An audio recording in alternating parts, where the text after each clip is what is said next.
Hello and welcome to Above the Fold Live episode 9. We have a special guest today, Andreea, aka Redzuzu. How's it going? Hello. And we also have the crew as usual: NeonDemon, Scott, Hello. Nons and Moses, Adam. Hello. How's your week been, guys? Like, how's the week been? I already said. Everybody's like, oh man, the weekend. The weekend is over now. The weekday goes by so slow, but since it's weekend, it just flies by. Yeah, I think like the more this whole like quarantine and everything is, I'm starting to realize how important having that weekend is, because it sort of breaks it up in a way. But yeah, so we have an interesting show for you guys this week. Like we said, we have Andreea with us today, and we'll also be talking about next-gen games, potentially how much they would cost, as well as some interesting bits. Now, for you guys to find out, you have to stick around. That's the only way to get to know more. So, with that said, Andreea. Yes. How are you? Truth be told, this is my first podcast or interview. Yeah. Whatever, so I'm a bit nervous. It's gonna be like interrogation, like questions after questions, like tell me about your history, your life. What did you have for breakfast today? You know, browser history. Okay, I like where this is going. This is great. I didn't even have that on my sheet. Okay, well, but yeah, no worry. It's again, it's just a chat to get to know you and obviously to let our audience know more about you as well. So yeah, tell us a little about yourself. Like, tell us. Who is Andreea? So basically, like, what do you do? Basically, where you from? Well, hello everyone. I'm Andreea. I'm from Romania. I usually stream in my free time weekends because that's the only free time that I have. And I think it's in the weekends is the most okay time that you can stream, especially for me since I'm super tired after a day of work. So I don't know about you guys, but I prefer to relax after I work so I can be more, I don't know, more concentrated the next day, especially since I work in my job requires attention, working with databases, so I need to be careful. You gotta love data. So, yeah.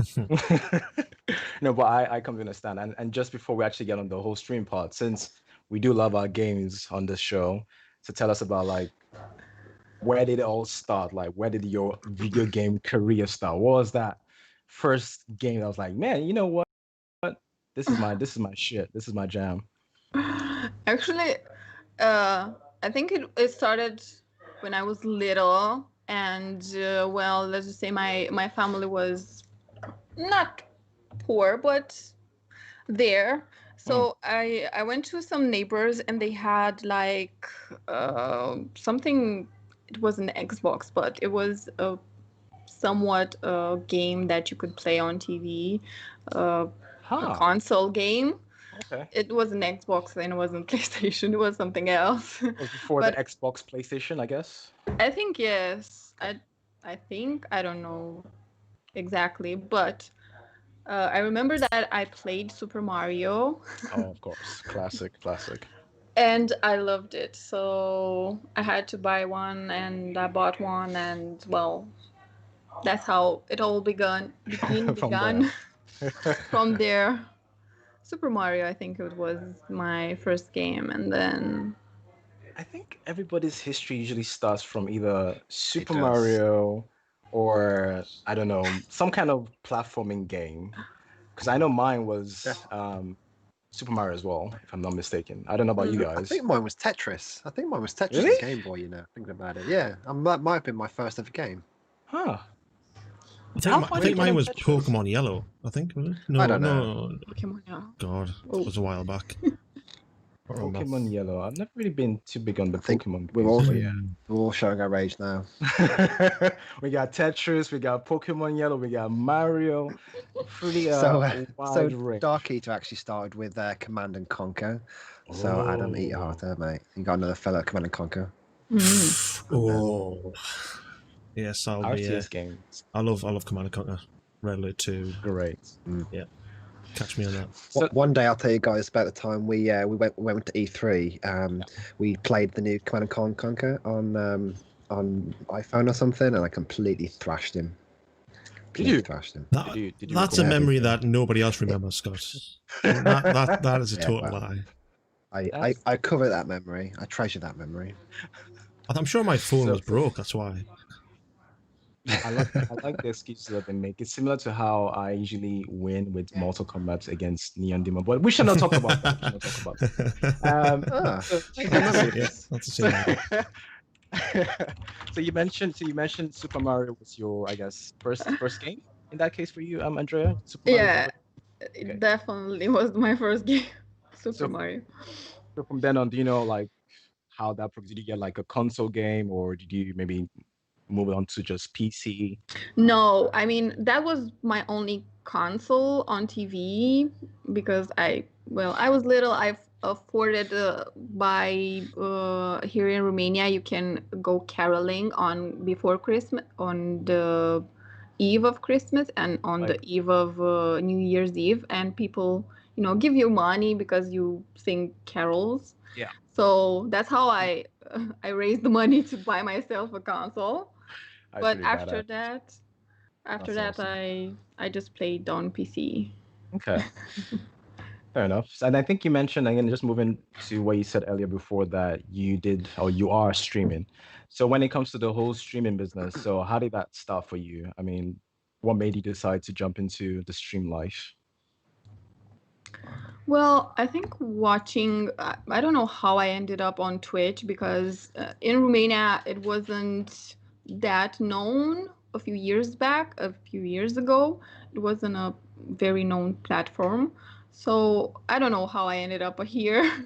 And I saw people, doing what they love, Yeah. playing games, what they love, and I was like, I should give it a try. Well, I wasn't that serious regarding streaming because, well, let's just face it. For girls, I think it's a bit harder to, I don't know, become more known for games. I mean, Right. Okay. That's what you're saying. because That's what you're saying. Okay.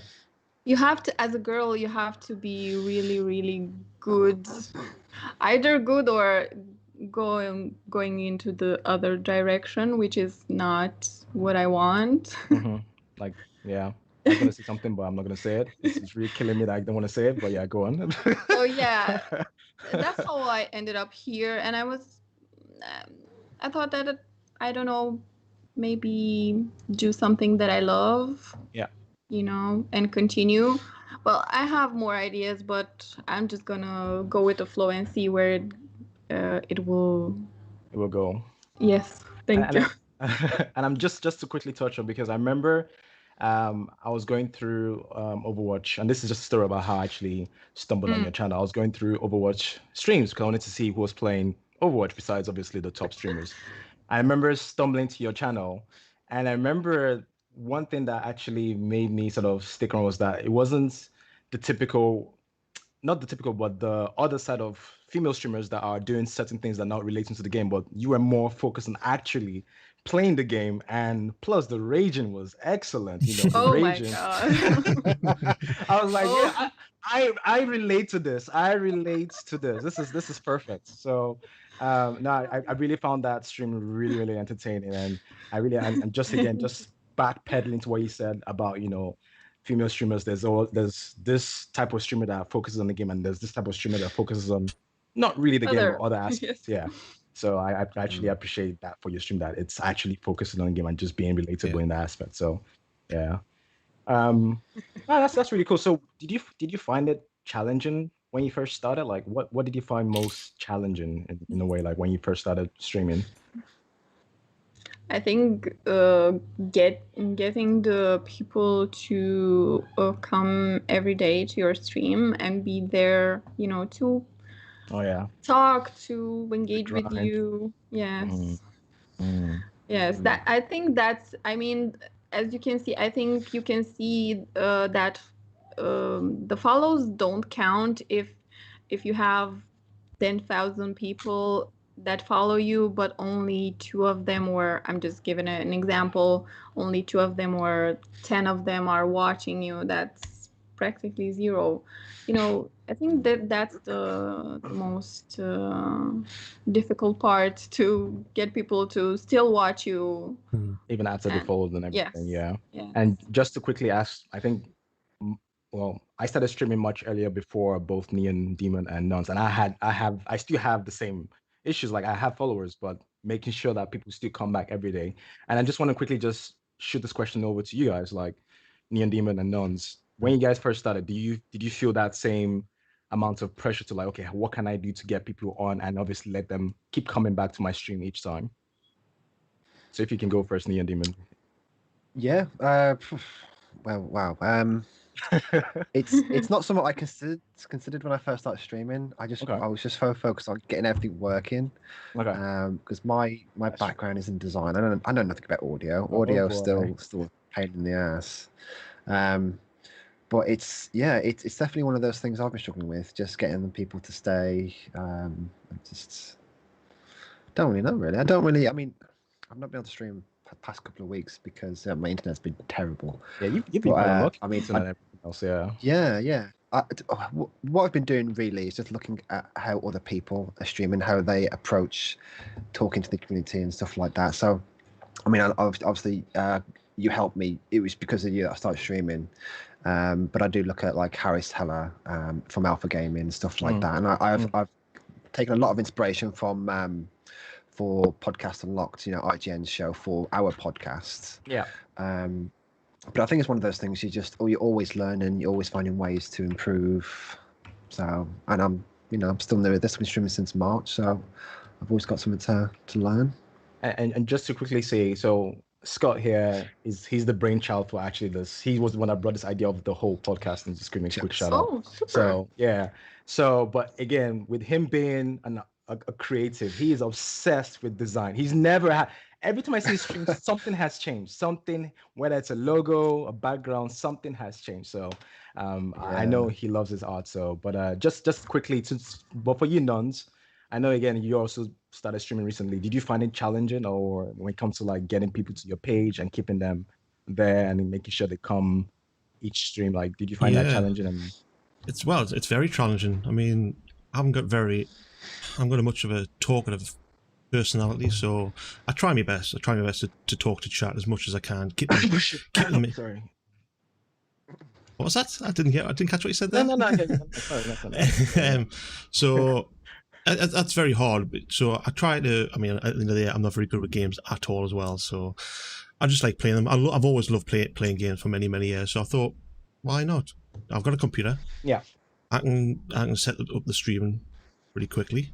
Set that up, engage with whoever joins, and hopefully make friends along the way. But yeah, that's hopefully when Scott mentioned this podcast, I was all aboard.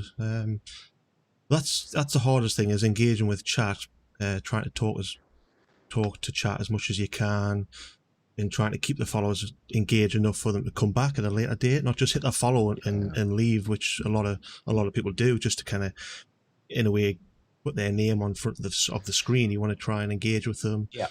Well, I find that really challenging, but then again, I've just got to get on with it. People like me, fantastic. If they don't, oh well. No, I again. We love you, mate. We love you. That's true. Sorry, can I just jump in there? Go for it. Go for it. I got a question from the chat. So Nafi has asked us a question. They want to know, like, how did we hear about video games and how it changed our life after that? So, that's Femi. Let's go first, or you go first? Answer that question. Me? I'll go. You go first. You go. No, first. you go. No, you go first. Okay. So, such a gentleman. So video games. We actually went into detail on this on our first ever episode. We did an introduction between, getting to know us basically. And for me personally, it was my uncle who was actually a guest. Was it last week before? And I used to watch him play PlayStation 1. He used to play Silent Hill, which, looking back, was probably not a good game for me to watch at that age. And it's pretty much been a love affair ever since. I care more about video game news than I actually do about real world news. So, yeah, that's me. What about you, Femi? I think mine was just so we had a neighbor back in my home country that had games, and my brother convinced my dad that it was a smart investment for us as kids to get games so that we don't go out at night and get into all sorts of trouble. So that was how we sold him on games. Brother's brilliant. Which you still did both. Yeah. So yeah, so that's how, like, my brother got the idea with my dad, sold him on it, and then he got Super Nintendo and Sega Mega Drive, and then that's pretty much how I entered into the whole gaming, life. And it's always like games has always been part of my childhood, adulthood, and just growing up and everything. And it's something that will always continue, even when I'm like 60 or 70. I will still be yelling, playing Overwatch. Playing Overwatch 15. I don't even know. I have no idea. Well, yeah, so it's something that is part of me. I don't think that's ever going to change. Well, how about you, Nuns?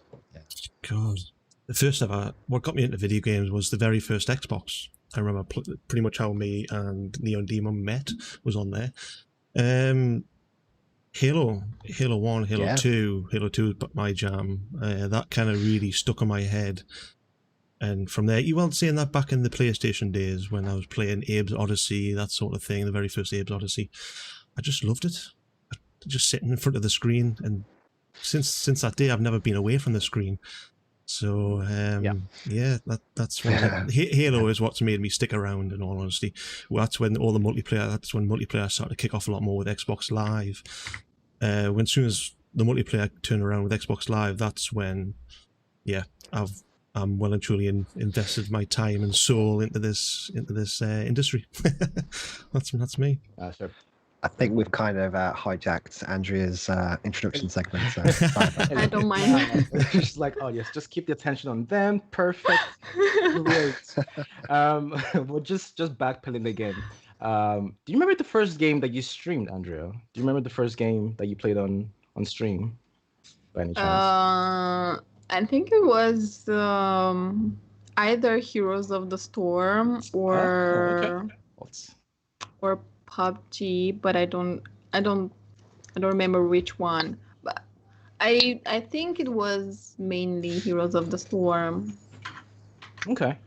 That's the game. I think I unfortunately I don't remember to be exactly. It's fair. I don't remember my first game that I think was probably a Dark Souls game. Probably. Maybe. But, probably. Overwatch. Very likely Overwatch as well. Very likely Overwatch. Oh, that's right. Because we used to stream through Xbox, didn't we? That was before I had the whole let's make streaming thing a part of my life, So that was back in the days. But when it comes to streaming, do you how do you try and find do you have any sort of formula of what game you want to stream, or do you just pick whatever comes to your mind or whatever you feel at that point in time? Or just League of Legends. Or just stream League of Legends. No, I actually try to, stream at different days. Something else that I wanted to stream a game, but I said let me just diverse and try another game. And I don't know if you guys had the same problem. I don't think it's a problem, but it didn't go as I was expecting to. It's like people know when you don't feel the game, or Yeah. when you don't want to stream something that you're just streaming to stream. Right. If Right. that makes any sense. I No, don't.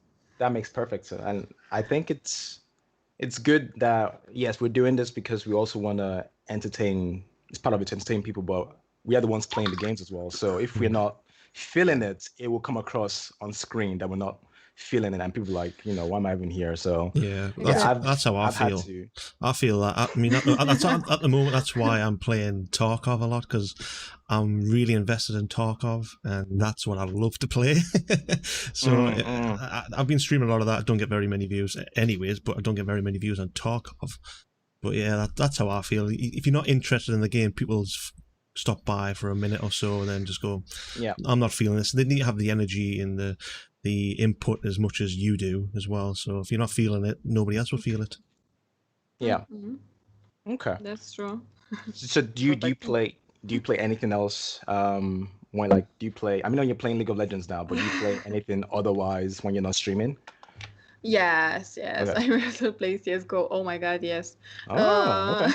I played that as well. Okay. I know we have Dockit in chat. He used to play a lot of CS. But I don't know if I think he stopped playing CS, but yeah. It's probably Okay, all fair enough. about that Valorant life now, isn't it? Valorant he is absolutely. So just quickly, in terms of favorite games, what would you say is your favorite game? Now, if I asked this question, let's say 3 months ago, I think you'd have said Overwatch, but now I'm not sure what you would say.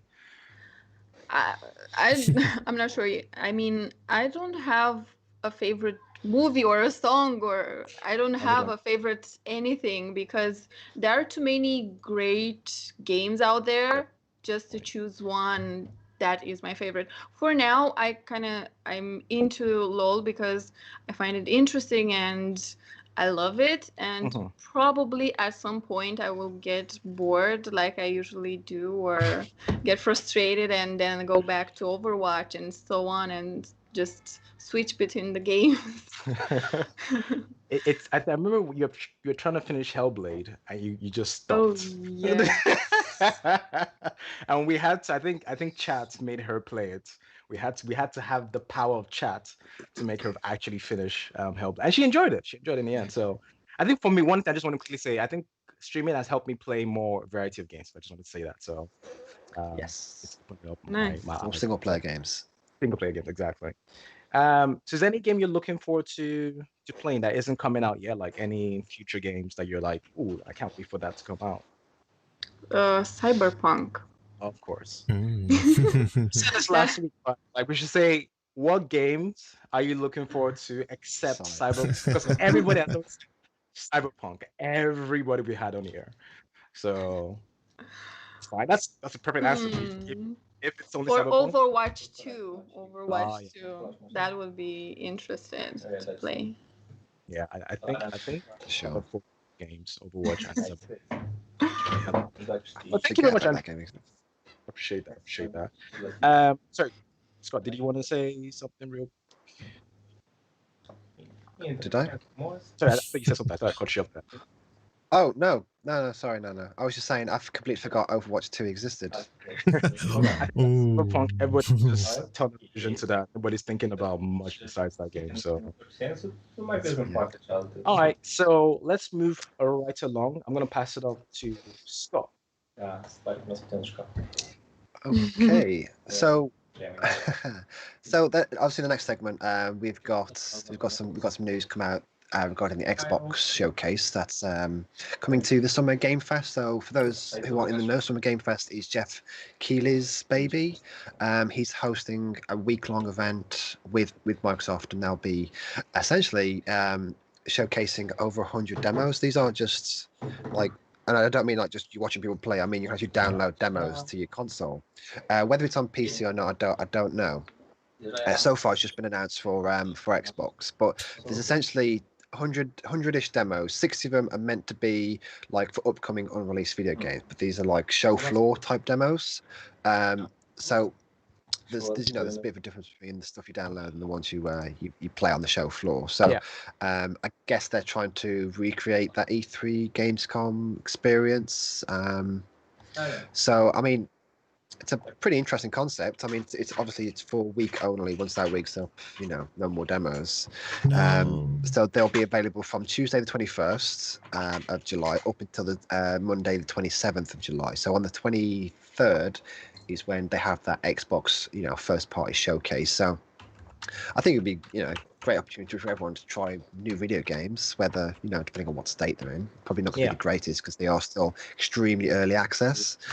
But still, I mean, it's a great way for them to get feedback from us, and But I mean, what I want to talk about really is there is a difference between the kind of demos we would just download from from the PC, the ones you'd experience on the show floor. So me and Adam, not last year before, we went to E3, and we ended up playing a load of games like 6 months before they even came out. What did we play? We played Spider-Man. Was it Spider-Man? It might be Spider-Man. Spider-Man, yes, it was, yeah. Yeah, we ended up playing that. I mean, I like what they're doing with this purely because there's no queues. Like E3, you're spending about a good chunk of your time in a queue waiting to play a game. So just having the chance to to play something just by downloading it like there and then, that's rather appealing. So yeah, I mean that's obviously the showcase starts on Thursday 23rd of July. I might actually book the day off for that because you know how much of an Xbox fanboy I am. Of course. Yeah, so go on.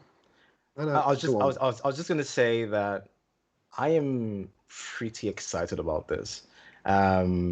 Just so that I can wash up the taste of the EA conference that happened a couple of weeks ago. I want that to just completely leave my head and my mind. I'm also cautiously excited because I don't want to get my hopes too high and be let down. Given what Sony did, if it's not going to be at that same bar, I don't know. I'm just hoping that they can at least show some. My thing is that they just need to show their own AAA games. That's what I want to see. Yes, that is all I want to see. If they can do that, I'll be happy. It's going to be. I think I'm cautiously optimistic as well because I know how much they've got riding on this showcase. It's going to be a bit of a big deal. So, obviously, me and Adam, we pretty much met playing Halo. This will be the first. The Halo Infinite will be the first Halo game to launch with a console since Halo 1. And I think that will be a make or break it for that franchise because the last one wasn't well received. Multiplayer's phenomenal, but the campaign was, as for Halo standards, is pretty bad. Yeah. But I'm curious. There's benefits from being at the showcase at a show floor, playing all these demos and stuff, bringing it back. Like you obviously you're more sociable, but it's more convenient to play at home. You're guaranteed to play all these demos. Yeah. But you're not sociable at all. You're not meeting anyone. So I'm just wondering, like, what are your guys' thoughts on this? I mean, it's the first time we've seen anything like this, I believe, for like a showcase kind of thing. So let's start with you, Adam. What are your thoughts on this 100 demos? No show floor, no queues. That's the main selling point for me is the no queues. I remember E3 queuing hours and hours. Eurogamer, EA Play. Oh God! I think we spent most of our time away in queues. Queuing for Starbucks for one. Yeah. Oh God, I forgot about that. I think we had a lot of Starbucks. We had a lot of Starbucks there. It's interesting. I mean, it's the first time for everything. More than happy to give it a go. I think it's going to be a lot better. You get to play the games. At the end of the day, streaming has taken off big time over the past year or two. You can always have a chat party, as in with Zoom, Skype, Teams, that sort of thing. Yeah. So the social side, yes, viewing people face to face in a sense, in real life, but you still get the cam and you can still play it together. There's always online capabilities, so I'm interested. I'm actually really looking forward to this. Can't wait to try out with these demos. At least I get to play, hopefully, nearly 90% of them. Let's see how the servers are. See if we can actually download them. Hopefully, Scott, your internet is fixed by then. But we will see. Interesting. So, same question to you then, Andrea. Does this kind of thing interest you? Do you even have an Xbox, actually? I don't even have a non-Xbox or PlayStation, but I think if I will buy a console in the future, I'm just gonna go with Xbox. The PlayStation. Oh, no. No. It's fine. PlayStation, Xbox, we're all. We've seen the lost. We've lost Redzuzu. Her camera's gone.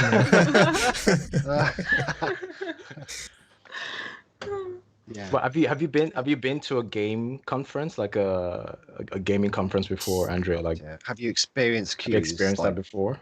No. Unfortunately not. Well, but I think sorry. No, go on. I think it's cool that you guys can, different. I think in other countries there are multiple, gatherings, so to speak. Sorry, I'm just using other English words in order to express myself. They might be not the ones that I'm looking for. So in Romania, you don't have many, and the only ones are maybe in the capital, but there are very few of them. So it's hard to. We actually planned to go to Gamescom in Germany, didn't we? Yeah, this year? Yeah. Which obviously was it's not happening now, but maybe next year. So, I mean, what about you, there, Femi? I mean, we've been trying to get you to go to E3 for years. It's always been a problem. Obviously, Gamescom was meant to happen this year. Have we been to a festival, me and you? I don't think so. And I'm not gonna lie to you. I like and don't like, because when I think of conferences, I think of loads of people and a lot of potential people just not washing their hands. It's a breeding ground, without a doubt. It's really a breeding ground for crap. You don't need to touch everybody, you see. No, I'm just like I'm not out here just giving high fives to random people. I mean, well, I'm just saying, there's the controllers and stuff. That's why you get passed around. Exactly. These booths and stuff.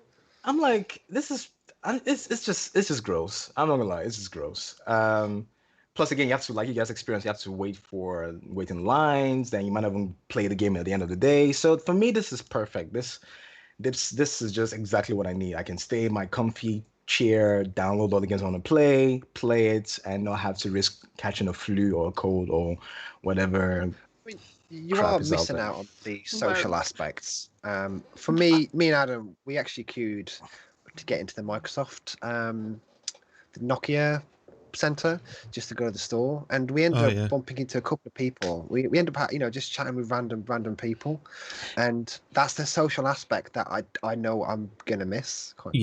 Speaking personally, and that's the part where I say, for me, I like, yes, you have that potential to meet new people, make new friends. Especially for us that are streaming, it's a good way to market ourselves as well. So all these potentials and opportunities out there. But man, I don't want to come back with a You're always going to miss out on the fighting over sunscreen and bottled water at the EA Play that myself and Scott did, because it was that hot. We had to fight over sunscreen, bottled water, and we're handing out.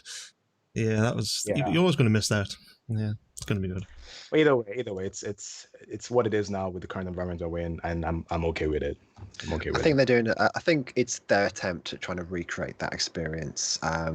So it'll be interesting to see how it goes. So basically, when it drops, there'll just be a tab on the console. You can click on that. You can just choose from 100 demos, download them, have fun. I suspect most of them will be indie titles, which is not always a bad thing. But it's potentially 60 games that haven't been announced yet. So. Awesome. I'm looking forward to it. Yeah, and we will be having a watch party with that. Yes. So if you want to see Ooh. three guys react to it, you know where to find us. ATF about the full live on Twitch. So come check us out. 21st to 27th of this month. Mhm. Awesome. So moving right along, we had, I think there's a report out on Verge, if I'm not mistaken. Is that correct? Verge, yeah. Yeah, yeah. I mean, it stemmed from From them themselves, but okay, yeah, okay. essentially that. So NBA 2K21, for those of you that like basketball and basketball games, I like basketball. The games are shit. NBA 2K21's PS5 and Series X version will cost 69 quid, hinting at the next gen price jump. Now, a report goes on to say 2K Games announced that it will sell the next gen PS5 and Xbox Series X versions of the upcoming NBA 2K21 for $69.99. So a $10 increase to the current gen Xbox One and PS4 versions of the game. Um, the price increase itself it's isn't out of the blue. I think what the report is saying that games have become more expensive because of the hardware and the complexity involved with developing these games. Um, and just think about that, guys. Like just real quick, if the next gen games are going to be 70 quid, $70. Let's use $70. Ouch. So on X, $70 on Xbox Series X and PlayStation 5. How do you guys feel about that? And just start off with you, Andrea. Would you pay 70 quid? Let's say you're gonna get a PS5, which you said you would if you're gonna Xbox. buy a console. Would you pay 70? Well, I don't know how much to be in Romania, but the equivalent, $70. Would you pay that amount for a game? Depends on the game, but I wouldn't pay $70 for a game that's with sport. Sorry, I would pay $70 for a game that has, you know, transfer me into another world, into another dimension. $70 that I can, see, I don't know, something, another world, Yeah, as like I yeah, said. yeah. But yes, if it's a good game and the graphics, sorry, are amazing, yes, I would pay. Why not? Why So for not? you, it's all down to the quality. If it makes sense for you, then it's And the fine to story and story. so Yeah. on. Okay, Yes. that's fair. That's fair. And just to you nuns, 70. Well, how much is this be in pounds? 70, That's 56 56, 56 yeah. pounds. Yeah. Yeah, I mean, at the end of the day, inflation, isn't it, really? I mean, everything's going up. They've got to kind of start sometime. Then again, yeah, I wouldn't be paying that much money, like Andrea said, for NBA 2K21 or FIFA, anything like that. No, Exactly. it makes you wonder how much is it going to be digital, because digital is always expensive or more expensive than the actual physical disc, which is very weird. I don't know why. End of the day, I am getting an Xbox. I'm going to have to pay. If I don't pay, I don't get the games. Yeah. So yeah, I think it's something I'll have to pay. But that's actually a good question. And correct me if I'm wrong, Scott. This price, is it talking about the digital copies, or if it's a physical, if this is for the physical price, physical copy price? There we go.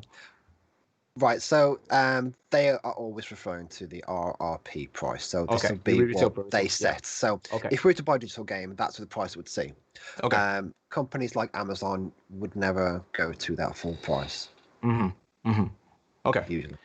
So, and I guess because I know we had a chat briefly before this, and this is going to relate to you, Scott. Now, if 70 or 56 pounds come out for, I don't know, Elder Rings for the next gen, would you consider buying this on a console as opposed to maybe somewhere on CD keys? You can get it for cheaper. Would that affect how you may actually even decide to play a game? If on consoles it's much expensive, whereas maybe playing that said game on PC might actually be cheaper. Would that affect how you sort of decide what or how you want to play this game, or if you want to play this game on what console and what platform? For me personally, I mean, using your example, Elden Ring, I haven't really thought about where I want to play that. There is a lot of bullshit involved when you play a game on PC, but I don't know. I mean, when it comes to price, when it comes to just going back to the price of these games, if it's going to be 56 quid, I don't want to see any microtransactions whatsoever. If I'm paying more, I do not want to see that kind of bullshit going on. I mean, I'm all for cosmetics and whatever, but if I see like loot boxes and stuff like that, I mean, I'm just gonna I'm gonna be very picky with my money if it gets that much. I mean, there's certain games even now that are that expensive right at the gate. I mean, look at Sekiro on Xbox. Still full When price. that came out, It's still full price. Yeah. Same way. I'm looking at the Activision games. They always release them at the full RRP price. I remember trying to get Left 4 Dead 2 years after it came out from Game Station. That was, they went out of business years and years ago. But even they had that game at full price. It's hard to get certain games at full price, at a cheaper price. But I think for me personally, it's going to be. I'll have to maybe do a bit more research. I don't really want to feel cheated, spend that much money and realize, this game isn't very good or it's not.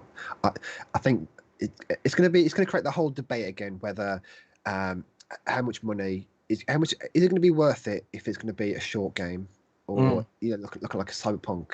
I would play 70 quid for that easy. $70, 56 quid. It's a no-brainer, but I might think twice about new games, new IPs that I've not played before. I'll definitely, I mean, if indies get a high price, that might affect them. That's a good question, especially.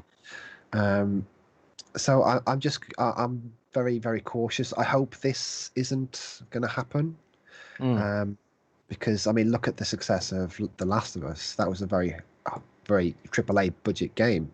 And, I'm sure they've made their money back already. I mean, that's considering how well Last of Us 2 has done. That's not even a discussion. But just your point there, like, one's perception about what a 70 quid game should be can be very different to another person's perception about what a 70 quid game should be. Because if we're saying, I buy this game, I'm like, I bought this game for 70 quid and it doesn't measure up to that standard, but for somebody else, it'd be like, this is 70 quid. So it's gonna be interesting to see how, I guess, how this is gonna play out. Again, this is a I don't know if it's a flare signal, like a hint of maybe how much games will cost on the next gen platforms, but this is what we're sort of seeing from 2K games, how much they're potentially going to price their games. And just going on with that, 2K also stated that, so they have two versions, the NBA 2K21 and the NBA 2K21 Standard Edition, which is going to be $49.99, and that's going to be on the current gen only, so the PS4 and Xbox One. And then they have the NBA 2K21 Mamba Edition, which is going to be $99. So this package would include dual access to both the current and next gen versions within the same console family. Now, this is very different practice to what other developers and publishers are doing. I can already see Scott already not shaking his head like absolute disgust. So we know that other third party publishers like CD Projekt Red for Cyberpunk have said they will do a free upgrade for from the current gen to the next gen version. So if you get a Cyberpunk edition for Xbox One, you get the free upgrade for the next gen. The next gen PS. And then we know for Crystal Dynamics for Marvel Avengers, EA for their two sport titles for Madden and FIFA.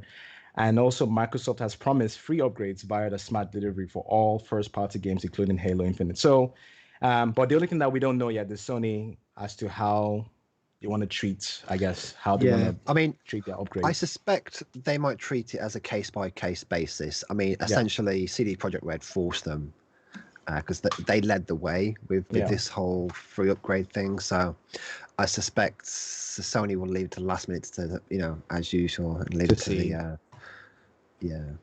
But just as a business practice, and I'm gonna start with you, Adam, as a business practice, considering what the other third-party publishers are doing in terms of allowing free upgrades for their games. Do you think it's right for 2K to have this practice of saying, okay, unless you buy this specific package, you can't get the upgrade to the next gen console? Do you think it's more ethical? I guess I don't know if that's the right word to use. More ethical to just make it more of an upgrade for free for everybody else.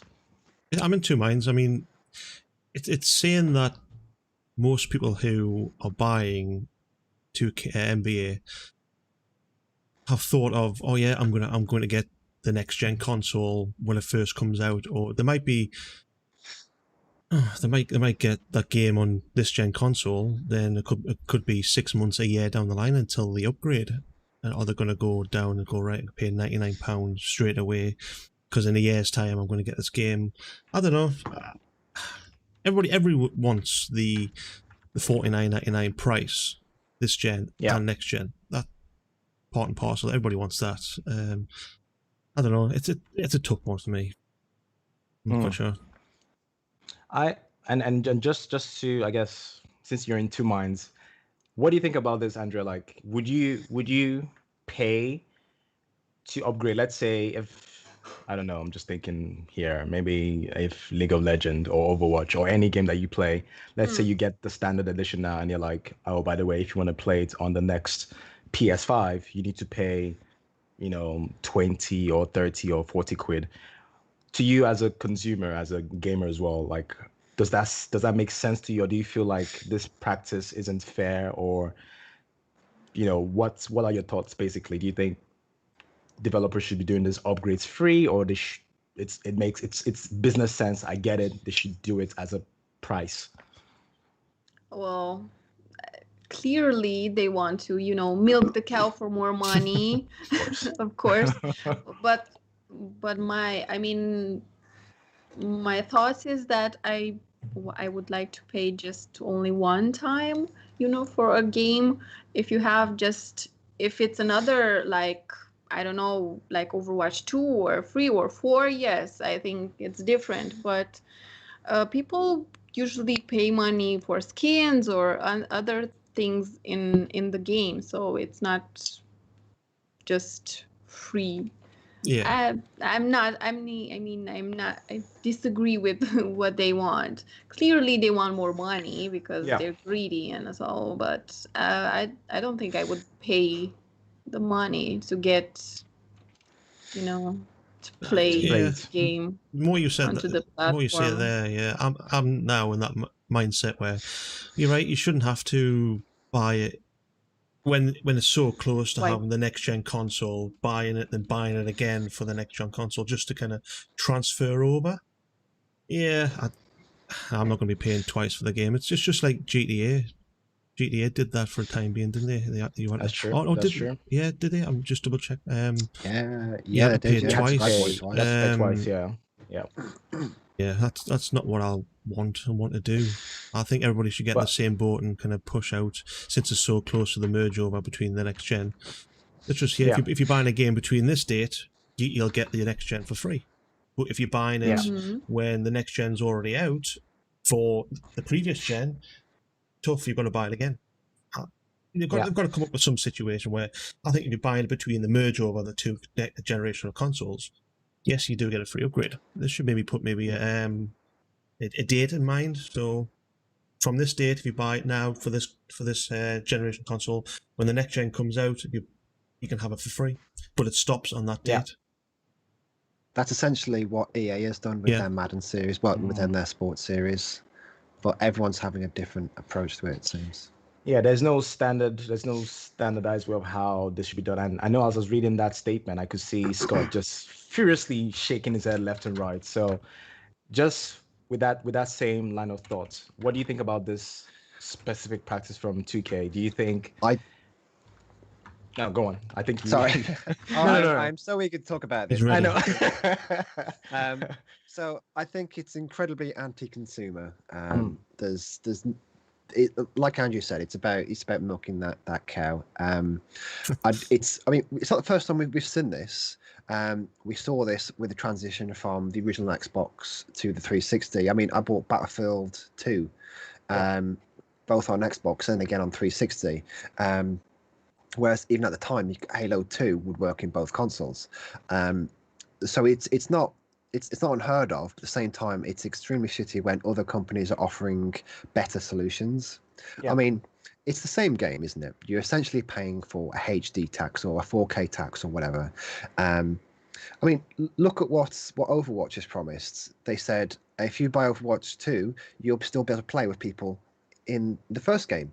Why can't they offer something similar? There's no reason at all. It makes no sense whatsoever. Just for that extra, $10, it's an absolute joke. And I just, if you look at like what Xbox are doing with their smart delivery, right at the gate, it's clear messaging. You buy this once, you get it on whatever console you choose to play it on.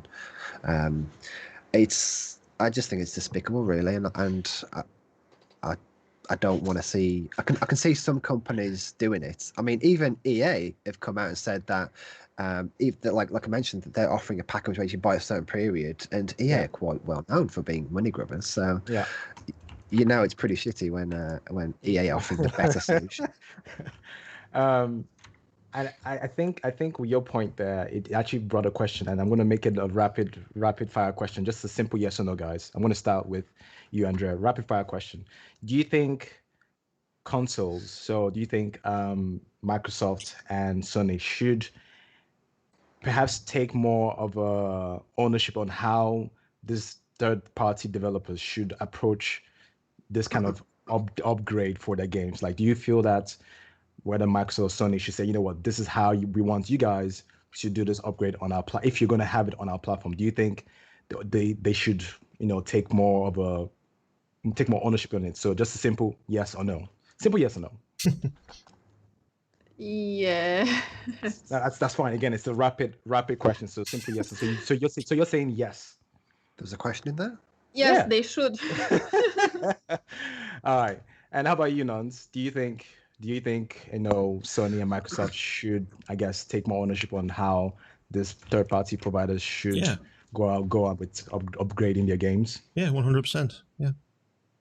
And how about you, Scott? Yeah, absolutely. There's it would get everyone in line, really. It would make the message clear. You buy this game once, and you're safe to get out on the next gen. But it's just again, it's just them wanting more money out of us, as if their microtransactions aren't getting enough. Greedy little bastards. You see what I see? I saved Scott to the very end because I want to make sure he had enough time to. I was ready to pop. I know. God, there's so much to say. So just quickly go into the chat. I think we had a question from. Is it Nafi? I did see this. So I'll take over for you, Femi, because I was trying to find the best place to just jump in. But so I'm going to presume it's Nafi. Getting some really good stuff from Nafi today.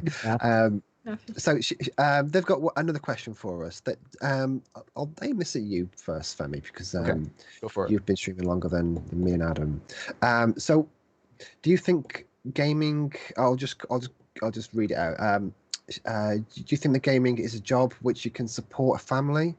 If you don't argue. So I'm guessing, would you personally like to see this as a job? I mean, it's probably definitely more exciting than working in HR. I like talking to people, so this is more aligned with what I do when it comes to streaming. I think it's possible now. You can go two ways. Either you are a freakishly good aimbot of a person that can play professionally, or maybe I'm not gonna play professional or play as a streamer. So you can do it that way. I mean, we see the likes of Shroud, Ninja, and all the rest. They're technically good. They play games that suit them. So people watch them purely to see, and I'm sure they are. I don't know about Ninja, but Shroud, I know personality-wise, I'm sure he's a good guy. So, but they go to them to see their technical abilities in those games.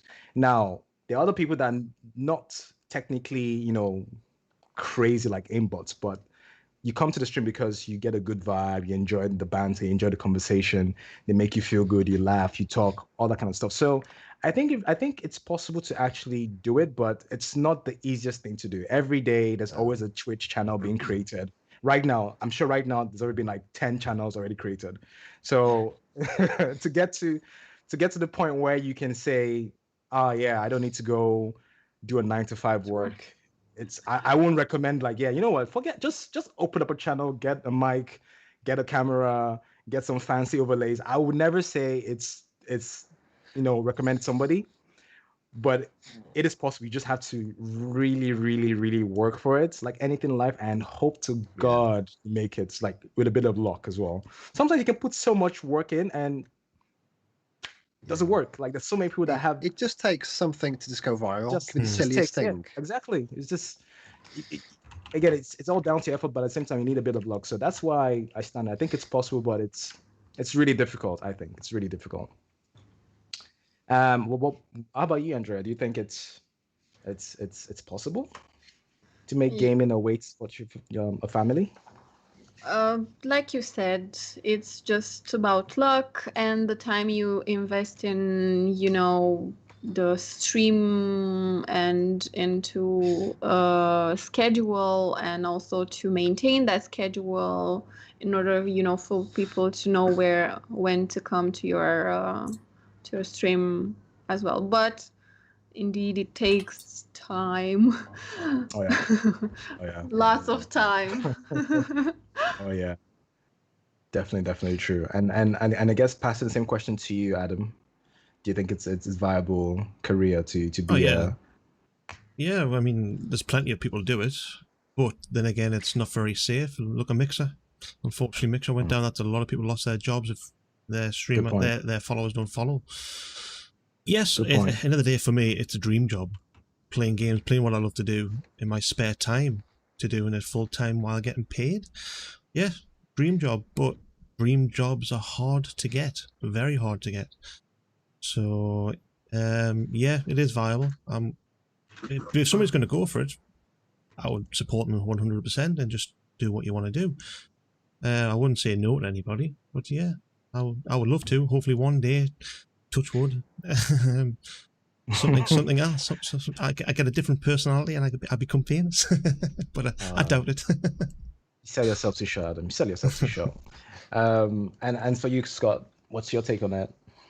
I think it's probably more possible now than ever with all these, sponsorships and all that. Personally, I got into streaming to talk to people, to be more sociable, because I've always been a big fan of single player games, like Witcher 3, stuff like that, and being able to talk to people who share the same interests as me is why I'm doing what I'm doing. Yeah. I mean, it's hard to get there if you're trying to juggle, a 9-to-5 job. Because when I finish work, I'm exhausted. I don't really want to put on a show some days. Yeah. Sing and so if I do get there, great. I would absolutely go all in. I mean, I've spent an absolute fortune getting to where I am right now with all these different lights and setups I've got. Oh yeah. I mean, just like the Adobe suite itself, it's cost me a fortune, but it's something that we can all benefit from. So, but I'd say I'm all in at the minute. I'm just going to keep going till I, maybe stop enjoying it. Yeah.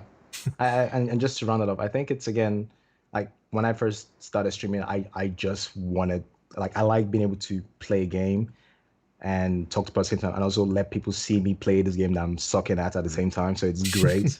So it's amazing. It's amazing you say that, because you can never concentrate when playing Overwatch. Like you can't even have the conversation. Can't even say anything. So there are some downtimes in Overwatch, and I do try to. Multitasking is hard for me. Okay, like it's not easy. It doesn't come naturally to me. That's why streaming is helping me with not only multitasking, but also helped me to actually find new games. So, yeah, I hope we answered the question, Nafi. I think we're all saying the same thing. It's just that it takes a bit of blood, sweat, and tears, and just to round that off. Go for it. Nafi is very active in the chat right now. So they've asked, do you think that the Twitch platform is more on your side with marketing, or should it be a strictly entertainment platform without donations, bits, etc.? That's an interesting question. You want to start? Femi, No, you start. You start for it. So, I think no, I don't think it's on our side. I think it's on whoever's side has the most followers, most views at that given time. Yeah. Saying that, I'm not really that well into Twitch still. I mean, all my information I pretty much get from you and Adam regarding Twitch and Mixer and all that. But I don't know. I mean, people have made a living from this, and it'd be a shame to take that all away with how big it's gotten. Yeah. But I think they can always do better. I mean, look at the whole situation going on right now with with race and all that. They're not doing a good enough job at all. They're doing a piss poor job. With all these all these women getting harassed online and stuff like that, they're not doing enough. So I wouldn't say they're on our side. I think they're on the side whoever makes them the most money, personally. Very true. And just to quickly jump on that, I'm not going to spend too much time. That is absolutely 100% correct. I can't even say that any better. Again, whoever has the most followers, most subscribers, the most viewers that are just dropping bundles of dollars on them, that's where Twitch likes to hang out. And is that fair? And again, that's business. So they have to make money. They have to see their bottom line. So I can't. It's not. Again, business is all about making money. So from that point of view, yes, there are unethical things you can do, but I think it's all about the bottom line. So I see it. I mean, they have recently banned. God, what's his name? The guy with the mustache. That Dr. Disrespect. That's the respect. That's Correct. the one. Yeah. Correct. So we don't know. I don't think I've not seen any information about why he was banned, but I can't imagine it was anything, anything good. It's probably just really bad. Yeah, he's been caught a few times. He tries to live up to his name, which is Dr. Disrespect. So I think, I mean, he once streamed walking into a toilet at one point. Oh yeah, that was at E3, no? Yeah, that was E3. So yeah. I sorry, just want to say, isn't that scary where you sort of become the embodiment of your gamer tag that you sort of lose your. I don't know, maybe if that's how it is normally, then I guess I'm talking shit. But you're pretty much creating your own persona, aren't you? Exactly. But that's yeah. That's true. Why I was so uncomfortable when Mixer went down and they went with Facebook instead. I mean, I wouldn't want to stream on Facebook. Like when I was on Facebook, all my friends and family, I created this persona to meet new people and stuff like that. So. Yeah. I just want to just quickly say before I pass it on to you, Andreea. I think considering that people are streaming as a way for them to live, like with your last question, I think it's fine as long as they put all the necessary control over it or parameters, or just make sure that it's nobody gets fucked up basically. So I think it's fine, because again, there are people living off this. People are literally this is their job. They wake up in the morning, they stream, they get all the donations and whatnot, and taking that away from them, is like taking away their passion for doing They'll this. They'll have to go to work. They'll have to work. They would have to. Some people just thought. This is what I'm saying. Like some people, they would have to work. Gotta go to that 9 to 5. But yeah, anyways, just wanted to quickly say that. So, how about you, Andreea? Do you think? I mean, with what Nafi said with his question, do you think Twitch should be a platform that should only be more of an entertainment side without any donations, or it's fine as it is? I think that's. I think that made Twitch being Twitch in the first place by donations and being able to make your platform and grow and grow as and collect all the sponsorships and so on. I don't think it will be, if it takes all of that, I don't think it will be that much how to say not powerful, known. Or I think someone out there would come up with an idea to make another platform similar to Twitch's down. Yes. If it isn't Twitch, it will be someone else. If they take down the donations and bits and so on. I think that's what I think. Good point. And how about you, Adam? What do you think? I agree with everybody. I mean, it's people's jobs at the end of the day. That's how it's grown to how it is now. If it's people don't do things for free these days, in a way. If they've got other things better to do with, they wouldn't create the good content that a lot of streamers are doing. The content is obviously driven on what money they get, what equipment they can buy, and if they haven't got that sort of money, it's going to go down. But yeah, I think it's all driven between donations and sponsorships. I don't think it should change because it's people's jobs. Sure. Mhm. I mean, just think about it. Do you know how much negotiation we had to do with Andrea's agency? Like, her agent was charging, like, we had to go back and forth. Look, guys, we may not have a show next week. We spent so long. You blew it. You blew one. Yeah. we had to remortgage the house and get That's a bit more. All right. Awesome question, Nafi. Thank you very much for that. I really appreciate the question. That was great. So moving on to our next segment, Hyperscape. You guys heard about Hyperscape by any chance? No, By never heard Ubisoft. it. So Hyperscape, I think we have some trailers. If you want to cue it up, We do. Sir Adam. Hyperscape is a free-to-play first-person battle royale set in a futuristic VR world called Hyperscape. Mm. So the game is pretty much focusing on a sport called Crown Rush, where you have 100 players split into squads of 3, so similar to, I guess, Apex, although there's more people this time around. And each squad is trying to compete for victory. Now, the way people would actually, or a squad would win is either being the last team standing, so just pretty much murdering everything to the only ones left, or by having the crown or claiming the crown during the last phase of the game. So there will be a last final phase where a crown would appear, and whoever holds the crown for 45 seconds gets victory. So either you hold the crown and be the king for 45 seconds, or just murder everything and get the easy win. Well, I say easy, not easy. So we pretty much have the gunplay here, or the gameplay at the moment. And besides the weapons and the gunplay, this game would also have abilities that players will have to loot to be able to use to their advantage. So abilities such as walls, so you'll be able to put up a wall as a cover or to block off a path so you can just murder the people running. And then there will also be invisibility, so to turn invisible, and then a mine, armor to protect yourself. Mines are pretty much proximity mines. So if any player gets sort of close to the player that has that up, they just explode. And Well, then it kind of like drifts towards them as well. It's a drift as well? discovered.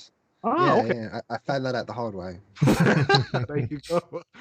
Doing some research, I love it. And then reveal, so it's kind of like radar. So once you actually have this on, it shows where all the players are. I'm not sure if it's the entire map or within a certain proximity. It's within a square, like a rectangle Exactly. almost. Yeah, it's like you take a picture and it just detects what's in front of you, I guess. Okay. And then you have teleport, so a bit more mobility, so you move from one point to another, as the word stands itself. And then you have slam, where you can sort of drop down, do some damage when you do an impact on the ground or wherever surface you land on. And then you have heal, so to heal yourself. So it's an aerial effect. So whoever is standing within that area effect gets healed. And then last but not least, you have ball, where you turn into a massive freaking ball, like That's fun. hamster in Overwatch, for those of you that play Overwatch. Mm-hmm. Wrecking ball. So now what makes this interesting is that this has a Twitch extension. I can't word today. Twitch extension. So it's called the Crown Cast, which Ubisoft has included and launched with this.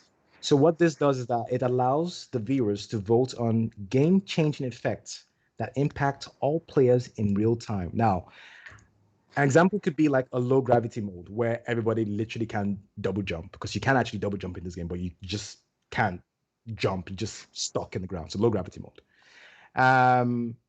So this is the first game that I know when it comes to Battle Royale that has this Twitch integration in. I don't know of any Battle Royale games out there that has that. I think this kind of makes it stand out. And there are also other things that also make the game a bit more different to the, PUBGs, the Apex, the Warzone, and whatnot.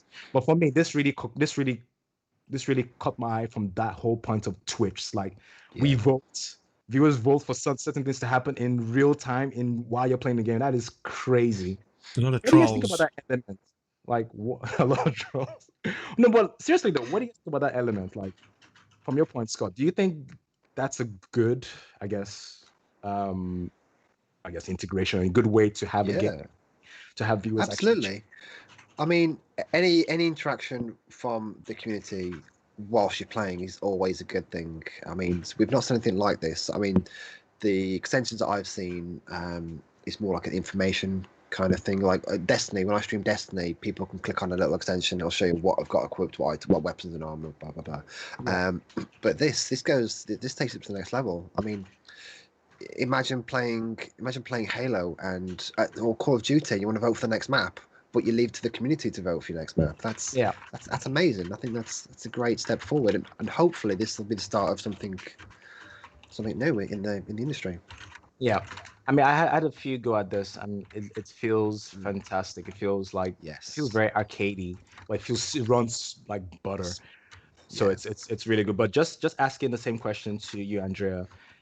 I know you said you played PUBG before in the past. I mean, that's a long time ago. But can you imagine playing a game like this where your viewers or people around Twitch, I don't know how this is going to work exactly, whether it's like they take a mass, they take a mass consolidation of what the viewers in Twitch are saying for a specific game. I'm not sure how this works, but anyway, regardless, how do you like this whole Twitch integration into this game? Do you think that's a unique and cool feature, or do you think that's going to make it just annoying in terms of when you're playing this game? I think it's cool. I mean, I don't know. I'll have to just play the game to see it, because I kind of liked the trailer and like the way like the way it shows the English word, but I kind of like the way that the whole game is looking. So I think it's a cool feature. I don't know how it will be, if you play this game for quite some time, and then I don't know how this feature that you're talking about would be after a while. I mean, at the beginning maybe it will be okay, then after a time might get annoying. yeah. That's such a very good point. It might start off being like, yeah, this is awesome. Then after like, I don't know, a couple of months, you're like, man, can they just disable this Twitch thing, completely? But just going back to the same question with you, Adam. I know you played quite a bit of Warzone and Apex. I know you're playing Escape from Tarkov as well, which is completely different to that. Like, I think it is, isn't it? It's more, I guess, more technical. But how do you like this being a game that has included this functionality? What do you think from that aspect? Do you think it makes sense? Yeah, I mean, the way things are at the moment, everything's going down the Twitch side. Everything's doing Twitch at the moment. New things are always good for me. I like change. I like trying different things. I don't see why not. I mean, you will get the odd few games which I think, depends what features they add in, but it could get a bit trolly, where people just do things just for being stupid, or they're not bothered how the content's going to turn out. But then again, obviously there'll be workarounds and stuff. I'm all up for it. Depending what sort of features they add in. So yeah, I'm willing to try this. I'm actually going to try this game out later on today, if not tomorrow, because I've never played this yet. I've just downloaded this, but yeah, I'm gonna maybe have a go and see what it's like. So that's a good segue for me. So there's currently a technical test going live right now, and it's ending in July 8th of this year. It's only on PC now. The only way you can do it is to first link your Twitch account to have drops enabled. I think you guys have done it for different games, and then you have to watch a streamer that has this drops enabled on their stream for you to get a key or access to it. Once you get access to it, you go to Uplay. The Uplay platform, and then click on the banner. And from then on, it should give you what you need to do. Now, the only thing is that the technical test is only supported in specific countries. Now, if you're in Austria, Belgium, Canada, Denmark, France, Germany, Ireland, Italy, Netherlands, Norway, Portugal, Spain, Sweden, Switzerland, UK and USA. Sorry, Romania. I know, screw me up as well. I'm not there. We're not there as well. Unbelievable. If you're in one of those countries, you can definitely get access to this. Now, I managed to get access to this via VPN. The only thing is that you can't party up with people once you find your way around it. But if you really want to check it out, you can use a VPN, download it, turn off the VPN, reboot it again, and play it. But you cannot party up with people unless you're in this country. Naughty. Hacks. So this is coming to PC, Xbox One, and PS4. Release date is not yet confirmed, but rumors are sometime in August of this year. And lastly, there will be cross-play functionality. So we all four of us here can all play it together. Yay. Great. So just quickly, starting off with you, Andrea. Would you play this game? I know you said you like the way it looks. Would you try it out? Does this interest you? Yeah, definitely. Definitely. I mean, I would try it out. Yeah. Who would miss the? It's free. Why wouldn't I try it? It's like, hello, free. Like, what else do you need to say? You Free know. stuff. Exactly. Cool. And then for you, Neon, Scott, what do you think? Would you? I know you've already played this already. You've done a bit of research on this. From your playtime of it, would you jump on it some more once it comes out fully? If I'm aware of certain changes, I mean, I didn't exactly have the best experience playing it.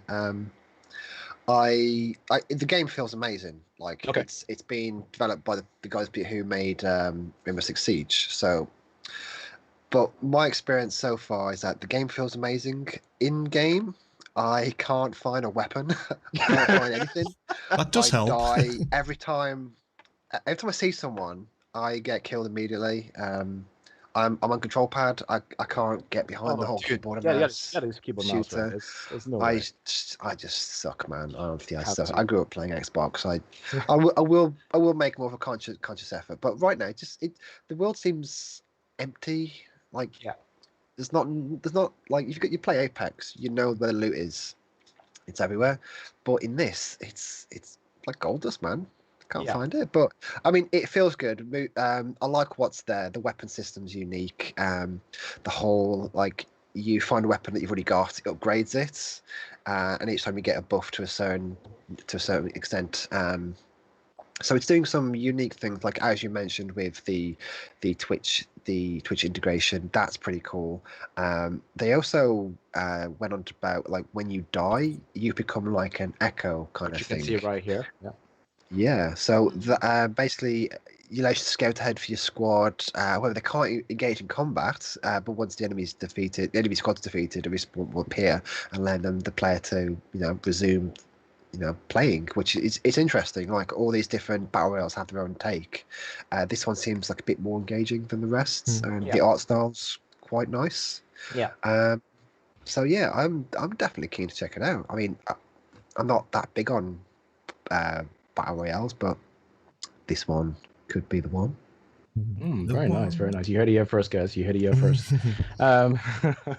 What about you, Adam? Does this appeal to you? And yeah, I haven't played it yet, so I'm gonna have a go maybe tonight, if not tomorrow. But yeah, I always like this sort of game. I like PUBG, Apex, obviously Siege. So yeah, I'm not good at it at all, because again, I'm like NeonDemon, where I'm a console guy, but I'm starting to like Tarkov, so that's it's a good game to start off with. Very hard, but I'll end up dying loads. So if you watch me stream this, I'll end up crying. I'll be crying on the floor. I'll not be able to have many kills, but yeah, I'll try my best. It'll be funny to watch. Yeah. You. Right.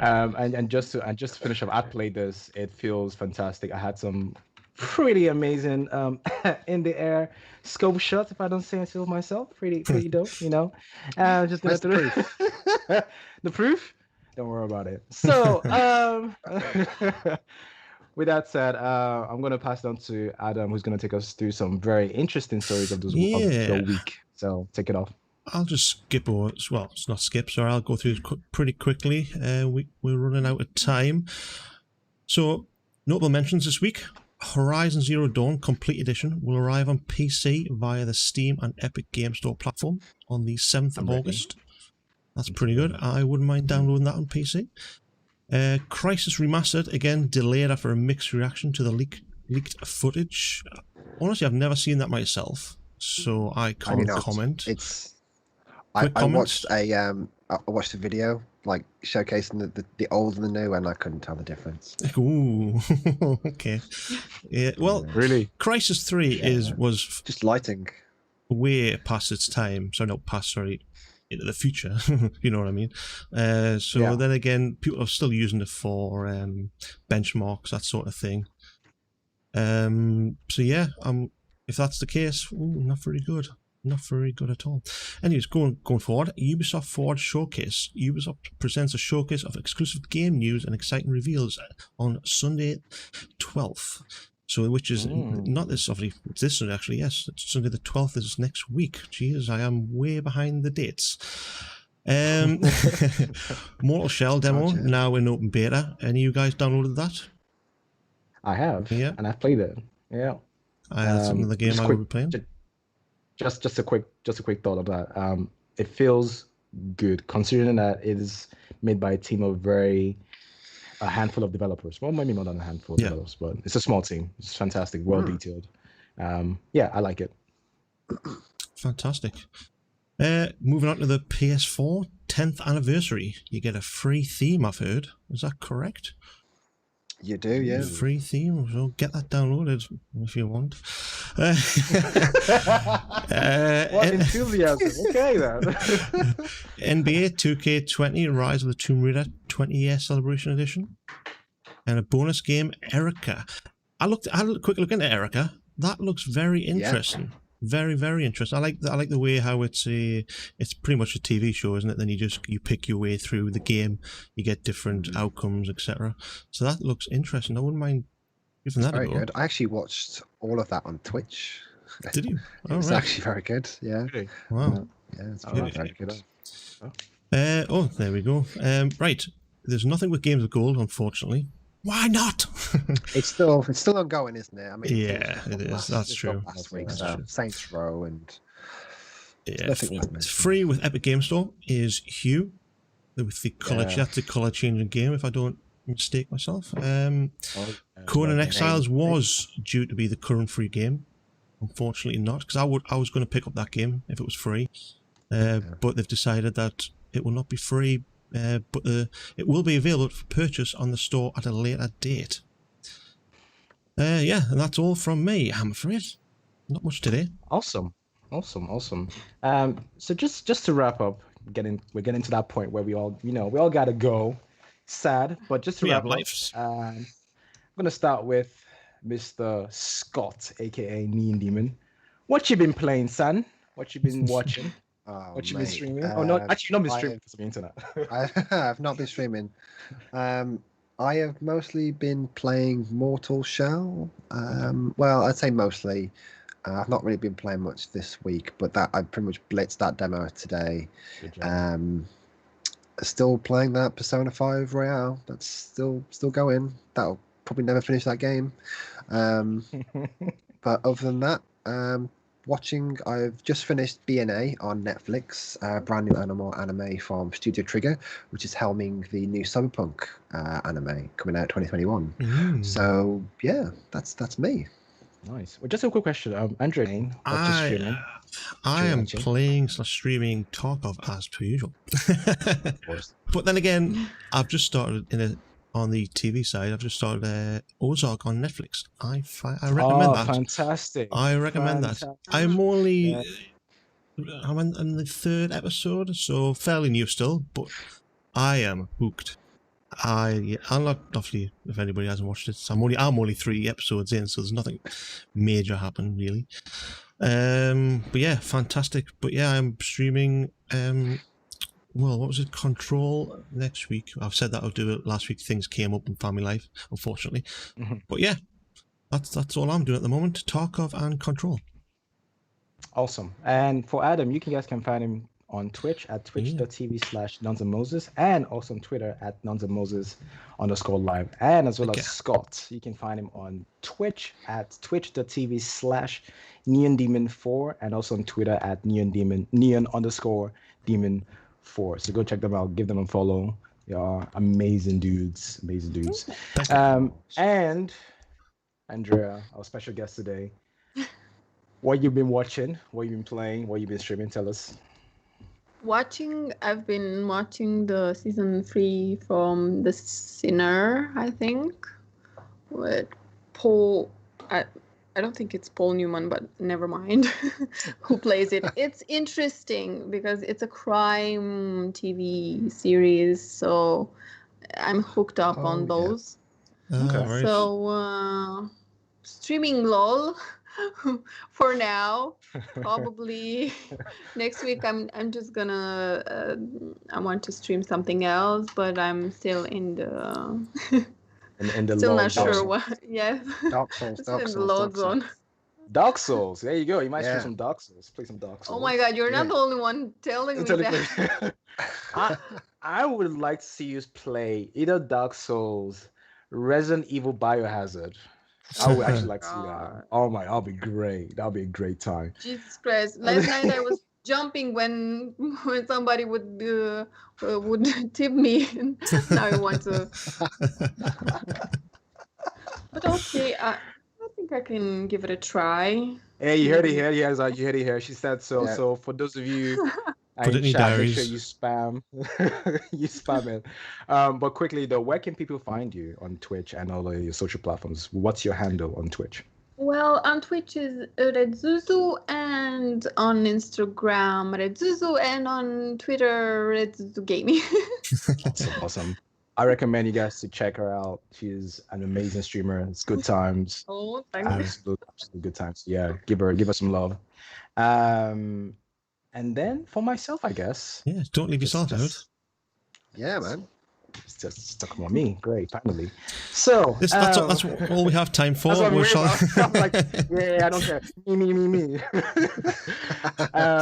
No, but I've actually been rewatching The Wire from the first season. Fantastic show. If you've not heard about The Wire, right now, That's go for sure. get it. It's stupidly good. It's it holds up pretty nice. I'm currently streaming Sekiro at the moment. I'm hoping to finish that next week. Ambitious. Yeah. Ambitious. Yeah. Ambitious, but we'll see. And then outside of stream, I'm playing usually Overwatch, trying out Mortal Shell. I'm gonna play a bit more of Hyperscape because it looks really dope, and other games as well. So yeah, looking forward to jumping on that. And you can find me at Twitch, A_R_O, and also on Instagram with A_R_O2NG, and the same on Twitter as well. So give your boy some love. Muchas gracias. So with that said, thank you very much to our special guest. Hello, Thank you special guest Andrea for the today. invite. Thank you very so much for We joining. appreciate- Thank you. Yeah, super appreciate that. And obviously to the rest of the crew, Scott, Adam, thank you so much again. Awesome. This has been episode 9. Dear Lord. Yeah. We're getting to that double-digit number. What are we gonna do for double-digit number 10? We doing special? Drink more cider. I like this plan. Yeah. Yeah. That has been Above the Fold Live episode 9. Thank you very much. Have a fantastic weekend or the rest of the weekend and an amazing start of the week. Stay safe. Thank you. Bye. Later.